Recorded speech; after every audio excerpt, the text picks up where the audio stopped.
En defensa de la tradición. La Iglesia no comenzó en el Concilio Vaticano II. Combatir su pasado es un tremendo error.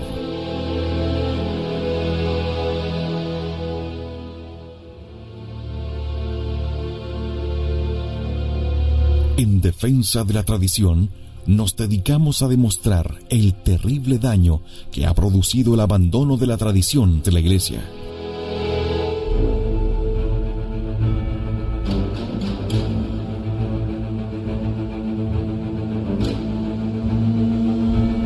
Más aún, comprobamos que la tradición de la Santa Iglesia Católica es la verdad que Cristo confió a los hombres.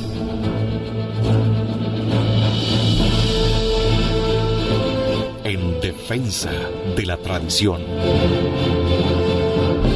En Convicción Radio.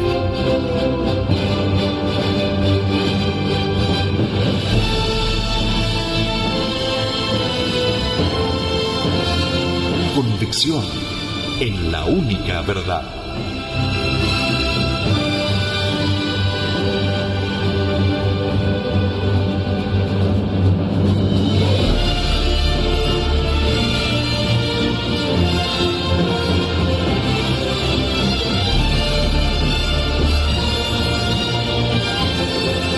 Porque la Santa Iglesia Católica Apostólica Romana es la única iglesia de nuestro Señor Jesucristo.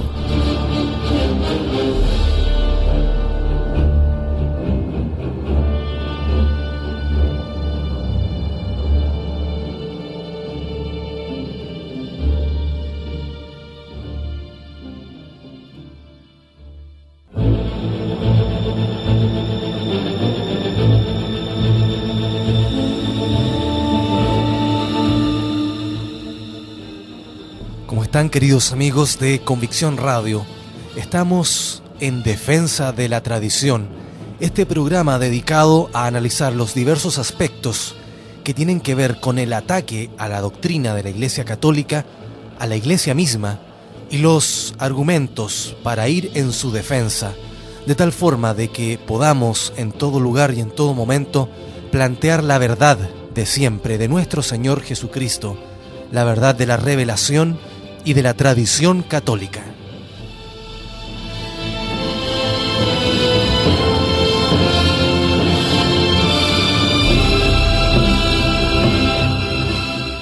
En esta ocasión vamos a comenzar nuestro programa con algunos comentarios de Monseñor Marcel Lefebvre acerca del liberalismo.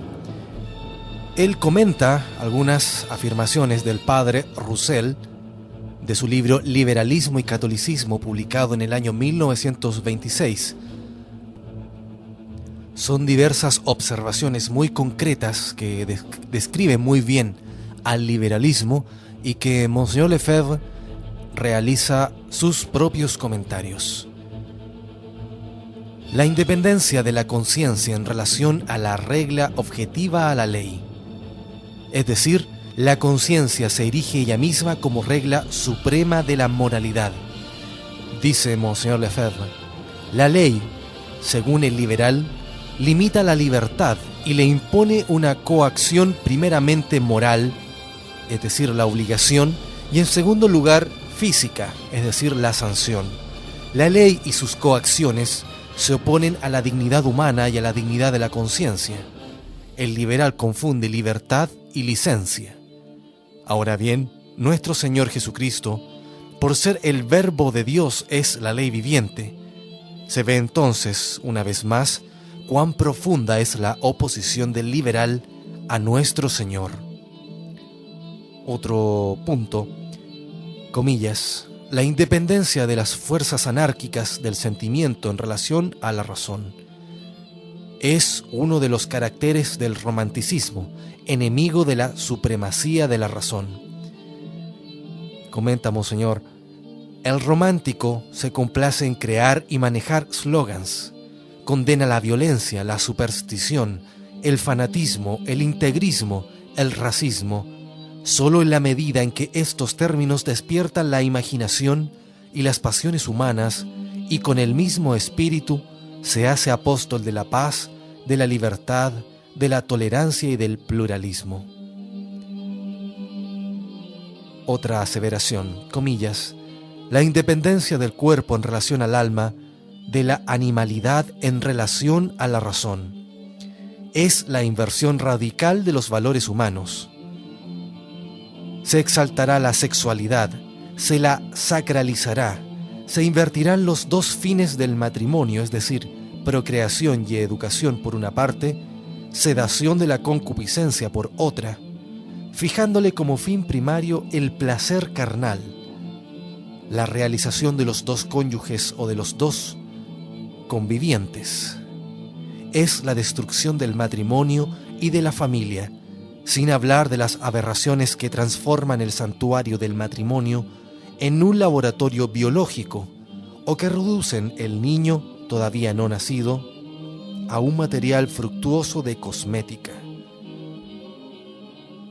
Otro comentario, comillas, la independencia del presente en relación al pasado. De allí el desprecio de la tradición y el amor enfermizo de lo nuevo bajo el pretexto de progreso.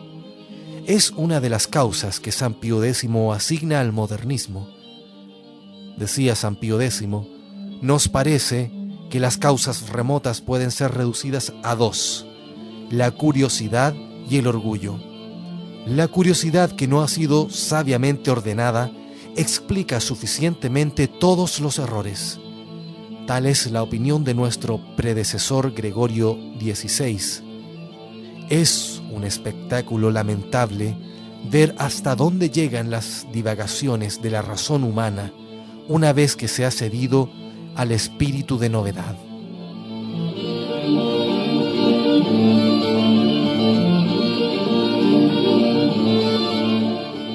Otra afirmación, la independencia del individuo en relación a toda la sociedad, de toda autoridad y jerarquía natural. Independencia de los niños respecto a sus padres, de la mujer con relación a su marido, es decir, la liberación de la mujer, del obrero hacia su patrón, de la clase obrera en relación a la clase burguesa, o sea, la lucha de clases. El liberalismo político y social es el reino del individualismo. La unidad de base del liberalismo es el individuo.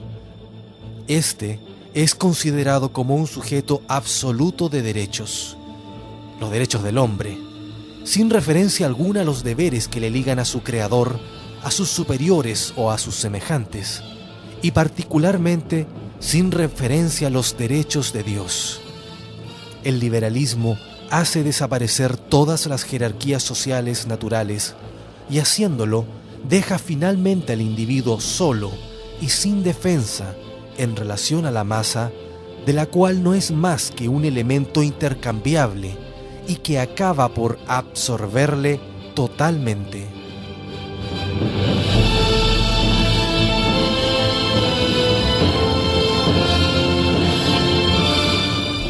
Por el contrario, la doctrina social de la Iglesia afirma que la sociedad no es una masa informe de individuos, sino un organismo ordenado de grupos sociales coordinados y jerarquizados. La familia, las empresas y oficios, las corporaciones profesionales y por fin el Estado. Las corporaciones unen patrones y obreros en una misma profesión para la defensa y promoción de sus intereses comunes. Las clases no son antagónicas, sino naturalmente complementarias. La ley del 14 de junio de 1791, que prohíbe las asociaciones, aniquila las corporaciones que constituían el instrumento de la paz social desde la Edad Media. Esa ley fue el fruto del individualismo liberal, pero en lugar de liberar a los obreros, los aplastó. Y cuando en el siglo XIX el capital de la burguesía liberal hubo aplastado la masa informe de los obreros, transformada en proletariado, se ideó, siguiendo la iniciativa de los socialistas, la reagrupación de los obreros en sindicatos. Pero los sindicatos no hicieron más que agravar la guerra social. al extender a toda la sociedad la oposición artificial del capital y del proletariado. Se sabe que esta oposición o lucha de clases fue el origen de la teoría marxista del materialismo dialéctico. Así, un falso problema social ha creado un falso sistema, el comunismo. Y después, desde Lenin, la lucha de clases se transformó por medio de la praxis comunista en el arma privilegiada de la revolución comunista. Retengamos entonces esta verdad histórica y filosófica, innegable. El liberalismo lleva por su inclinación natural al totalitarismo y a la revolución comunista. Se puede decir que es el alma de todas las revoluciones modernas y simplemente de la revolución.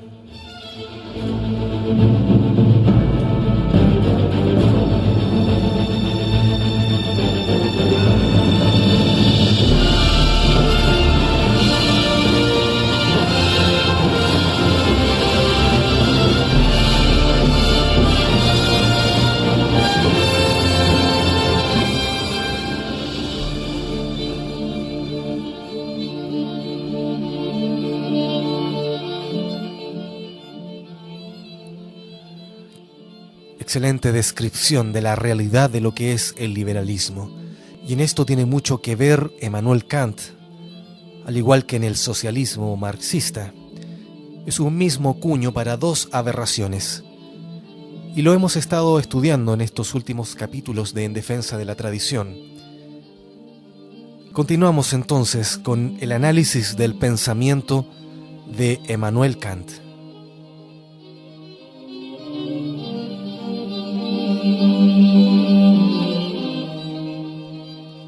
Kant hizo que todo procediera de la conciencia humana perfectamente autónoma.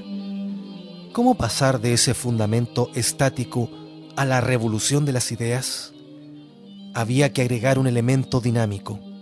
Esa fue la obra de Hegel, que debía proporcionarle nuevos recursos al idealismo. El modernismo podrá entonces cerrar el círculo con la teoría evolucionista, que es la que transforma la evolución y la hace verdaderamente revolucionista.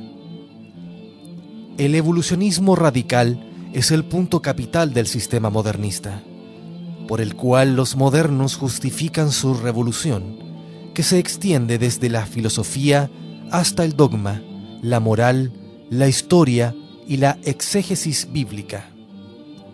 No se trata de la evolución de las especies de Darwin, sino de la hipótesis más sutil y extendida del cambio universal, que es la base de la nueva filosofía de Hegel, y que procede directamente del viejo Heráclito. El ser no es, todo es un puro cambio. Recordemos que para este efecto del análisis del conocimiento de Emmanuel Kant, estamos recurriendo a 100 años de modernismo del padre Dominique Vermont.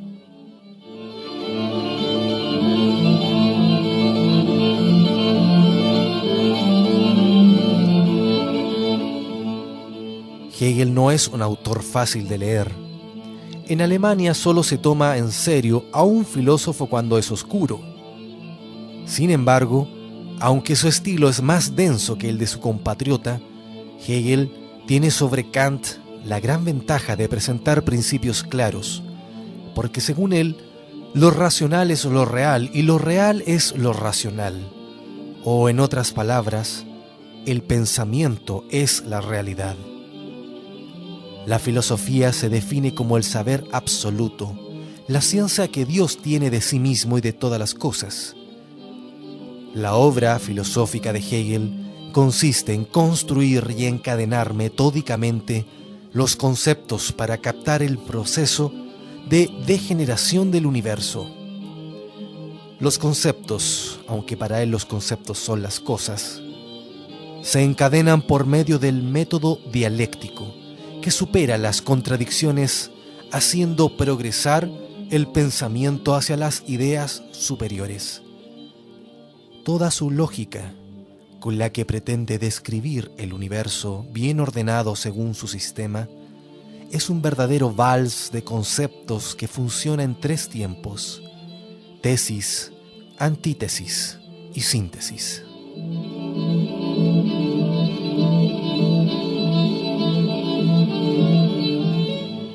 Para llegar a la cumbre de la plena conciencia de sí mismo, la religión debe pasar, como cualquier otra idea, por una cascada de formas inferiores graduadas en grupos de 3.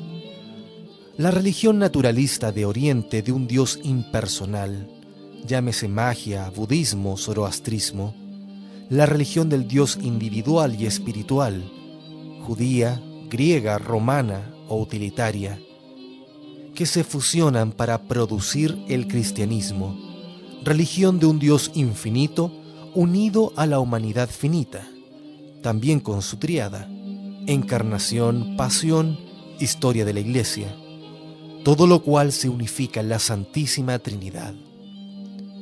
La religión cristiana, resumen de las riquezas contradictorias del pasado, no es, sin embargo, la cumbre de la conciencia del espíritu.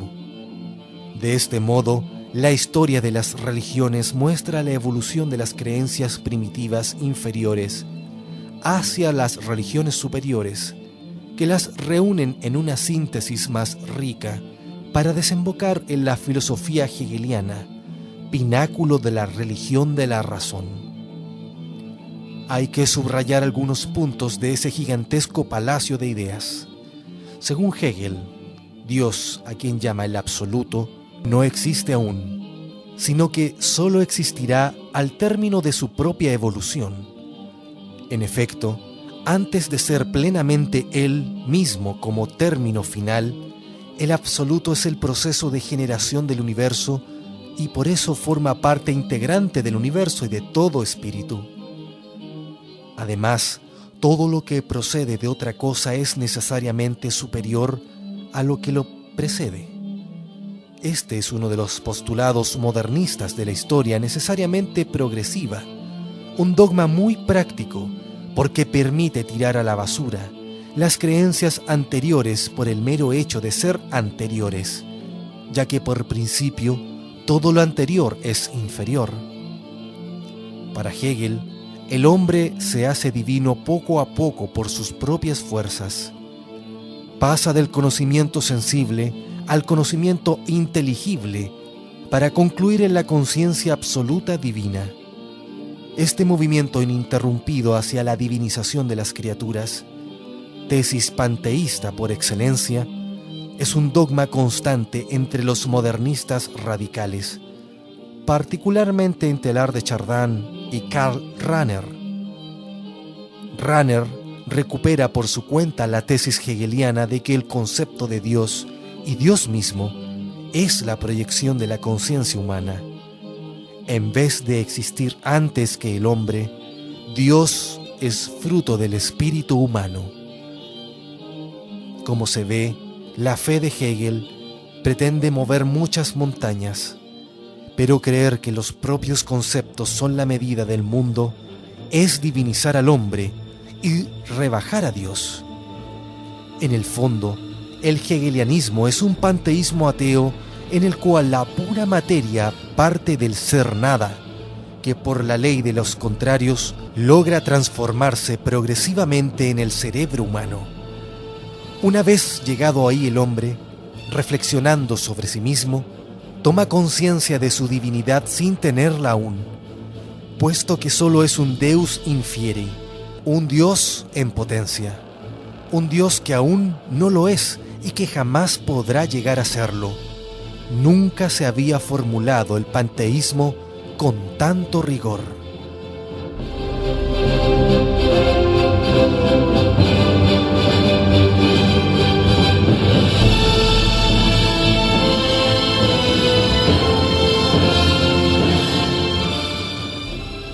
Al considerar de cerca a los filósofos de la Ilustración, del otro lado del Rin, es sorprendente notar un hecho que, por desgracia, los historiadores de la filosofía suelen dejar de lado. Todos esos idealistas alemanes atacan la religión. Su combate es teológico en última instancia. En efecto, ¿cuál es la gran tentación del pensamiento alemán? Con Kant, Fichte, Schelling, Hegel, Nietzsche, incluso con Feuerbach y Marx, la filosofía entabla un combate titánico contra el Dios trascendente, al que trata de recluir dentro del hombre. Desde Kant, que hace de Dios un guardián de la moral, pasando por Feuerbach, que hace de él un producto del hombre, hasta Nietzsche, que proclama su muerte, los más ilustres pensadores alemanes se han esforzado por borrar la irrupción de Jesucristo Dios en la historia de los vivos y luego por liquidar la supremacía divina.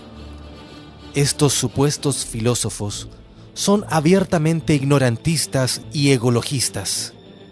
Los filósofos del siglo de las luces son más bien oscuros, y el hecho de que desprecien verdades tan claras como la luz del día nos prueba que los mueve un prejuicio, el odio a la religión y a la autoridad que ella representa.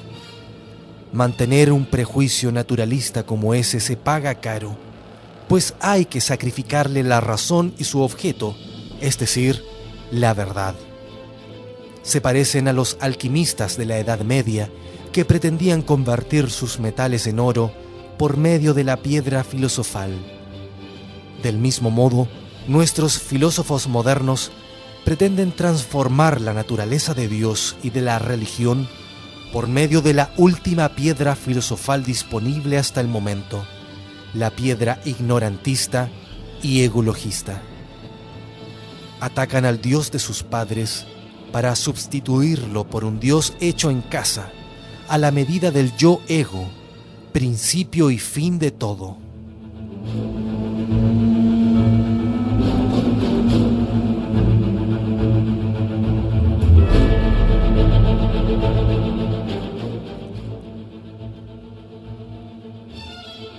San Pío X, al condenar el modernismo, no duda en echarle a Kant toda la culpa. El kantismo es la herejía moderna. Kant es el teórico y el príncipe del modernismo. Después de él, los discípulos ya no produjeron más que variaciones de la melodía de su maestro. No le falta nada a su sistema. Ya está todo listo, ya está todo dicho.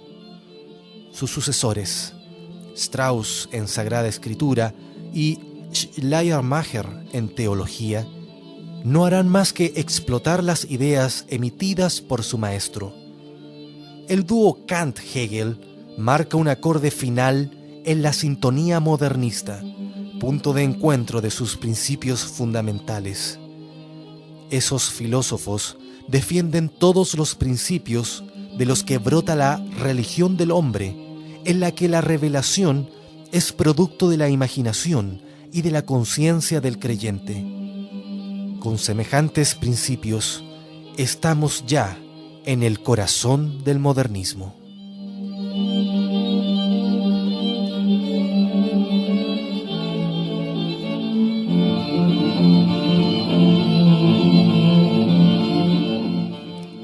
Vamos comprendiendo entonces capítulo a capítulo cómo se entrelazan los distintos movimientos heréticos, filosóficos e ideológicos, liberalismo y marxismo, Kant y Hegel, protestantismo y modernismo, todos unidos por un hilo conductor que es la revolución contra Cristo, contra su Santa Iglesia, y que tuvo su cúspide en el Concilio Vaticano II. Por ello, la vuelta a la tradición es la única salida para la profunda crisis, esta catástrofe sin igual en la historia que está viviendo nuestra Iglesia.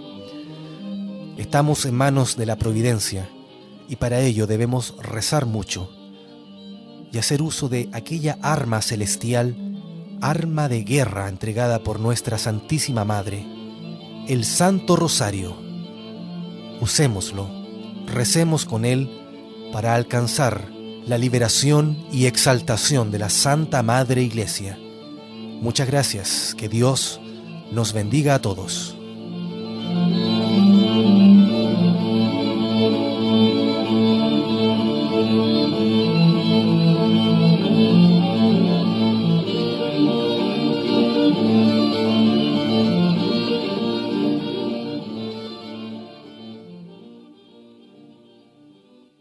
En defensa de la tradición. La Iglesia no comenzó en el Concilio Vaticano II. Combatir su pasado es un tremendo error.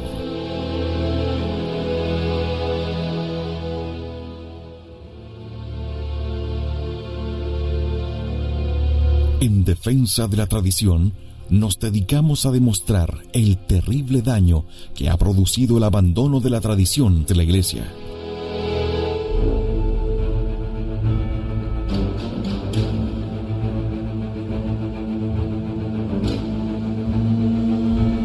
Más aún, comprobamos que la tradición de la Santa Iglesia Católica es la verdad que Cristo confió a los hombres.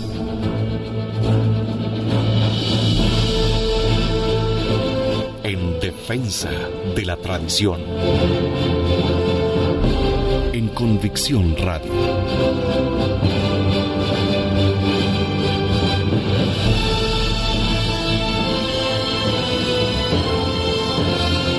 Convicción en la única verdad.